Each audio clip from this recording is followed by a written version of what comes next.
நண்பர்களுக்கு வணக்கம். நம்ம யூடியூப் சேனலுக்கு எல்லாரையும் வரவேற்கிறேன். இன்றைக்கி எங்கே வந்திருக்கோம் பார்த்தீங்கன்னா, கனகம்பட்டி சிவசமாதிக்கு தான் வந்திருக்கோம். இவரோட மொழிபெயர் பழனிசாமின்னு சொல்கிறாங்க. இவர் அழுக்கு மூட்டை சாமியார்னு இன்னொரு பேர் சொல்கிறாங்க. இவர் தலையில் அழுக்கு முண்டாசு கட்டியிருப்பார். இவர் தோளில் எப்பயுமே ஒரு அழுக்கு மூட்டை வச்சுக்கிட்டு எங்கே போனாலும் எடுத்துக்கிட்டு தான் போவாராம். அந்த மூட்டையை யாராவது தொட்டால் அதை தொட்டவங்களை அடித்து விரட்டிடுவார்னு சொல்கிறாங்க. பழனியில் மொத்தம் 2 மலை இருக்குது. அதில் இடும்பன் மலை ஒன்று, இன்னொன்று பழனி முருகன் கோவில் ஒன்றுன்னு சொல்கிறாங்க. இந்த இடும்பன் கோவிலில் இவர் பல நாட்கள் தங்கி தனது காலத்தை கழிச்சிருக்காரு.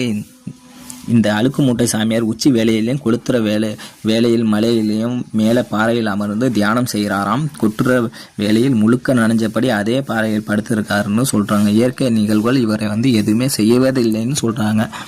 சொன்னாலும் இவருக்கு எப்போ எங்கே இருப்பாருன்னு யாராலையுமே கண்டுபிடிக்க முடியாதான். யாராவது இவரிடம் காசோ பணமோ பொருளோ ஏதோ ஒன்று கொடுத்தாலும் இவர் வாங்க மாட்டாருன்னு சொல்கிறாங்க.